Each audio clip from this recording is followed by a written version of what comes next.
এই কেকটা বানাতে গিয়ে আমার সারাটা দিন কেটে যায় কেকের পেছনে। আমার মনটা অনেক বেশি খারাপ হয়ে যায় কেকটা বানাতে গিয়ে।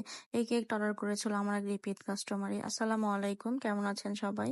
তো এই কেকটা অর্ডার করেছিল যেহেতু আমার রিপিট কাস্টমার, আমি অর্ডারটা নিতে চাইনি। তারপরেও উনি আমাকে জোর করেছিল। যেহেতু এটা এডিবল ফটো প্রিন্টের কেক ছিল। আমি আমার ফেসবুকে একটা এডিবল ফটো প্রিন্টের কেক আপলোড করার পরে উনি আমাকে মেসেজ দেয় যে আপু আপনি যে এডিবল ফটো প্রিন্টের কেক করেন আমি তো জানি না। তো আসলে আমারও একটা কেকের অর্ডার ছিল, তো আপনি আমার কেকের অর্ডারটা নেন। তখন আমি আপুকে সাথে সাথে জিজ্ঞেস করি আপু কখন কবে কবে লাগবে আপনার? তখন আপু আমাকে বলে যে আপু আমার 2 দিন পরে লাগবে। তো আমি বললাম আপু 2 দিনের মধ্যে তো এডিবল ফটো প্রিন্ট হয় না, এটা আমি অনলাইন থেকে করে নিয়ে আসি, যেহেতু ঢাকা থেকে আমার লোকেশনটা একটু দূরে। তো উনি বলে যে আপু আপনি একটু দেখেন ইমার্জেন্সি ভাবে। তো আমি ইমার্জেন্সি ভাবে ডেলিভারি চার্জ বেশি দিয়ে হলেও আনাই। তো ওনার কাছে কেকের টেস্টটা ম্যাটার ছিল না, ওনার কাছে ছিল ডিজাইনটা। তো উনি আমাকে পুরোপুরি কেকটা কাস্টমাইজ করে দেয়।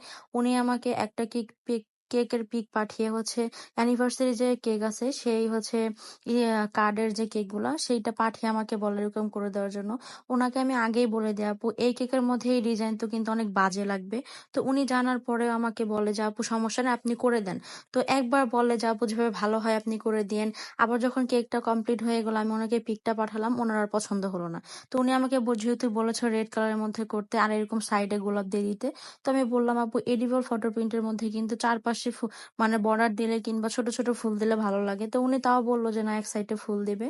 তো আসলে যখন আমি কেকটা ওনাকে পাঠাই উনি আমাকে বলে আপু আমি কেক নিব না, আপনি বিকাশ নাম্বার দেন, আপনাকে আমি টাকা পাঠিয়ে দিব। তো আমি বললাম আপু আপনি কেক নিবেন আর আমি আপনার কাছ থেকে টাকা নিব, এটা কোনো কথা হলো? তো থাক আপনার কেক নেওয়ার দরকার নাই। তো উনি তারপর ওনার সাথে আমার কোনো কথা হয়নি। আমি কেকটা রেডি করে এরকম ফ্রিজে রেখে দেই।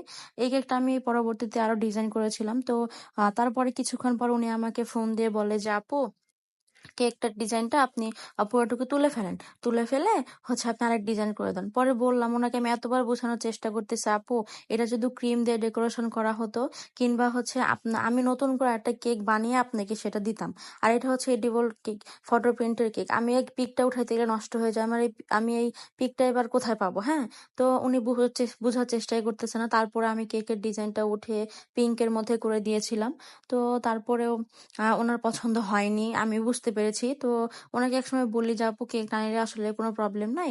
তো আসলে উনি যে আমাকে ডিজাইনটা দিয়েছিল ফার্স্টে আমারই পছন্দ হয়নি। এই জন্য আমি বলেছি আপু যে ডিজাইনটা তো এরকম ভালো লাগবে না। তো আসলে যার যেটা চয়েস, তো কাস্টমার যেরকম চায় সেরকমই আমাদের করে দিতে হয়। এত খারাপ লাগার মধ্যে একটা জিনিস ভেবে আমার খুব হাসি পাচ্ছিল, সেটা উনি কাস্টমাইজ করে দেওয়ার পরেও কেকটা ওনার পছন্দ হলো না। তো আমি ওনাকে আগেই বলেছিলাম আপু কেকটা যদি এরকম ডিজাইন আন, বারবার করে বলতেছিলাম আপু এরকম কিন্তু ভালো লাগবে না। তো উনি সেম কথাই আমাকে বলতেছে আপু আপনি করে দিন ভালো লাগবে। তো ভাবলাম যে না, ওনার যেহেতু এটা পছন্দ, সবার পছন্দ তো আর এক না। এরপর আমি যে ডিজাইনটা করেছিলাম সেটার ভিডিও করা হয়নি, আমার মনটা অনেক খারাপ ছিল বেশি। তো আল্লাহ হাফেজ, ভালো থাকবেন সবাই।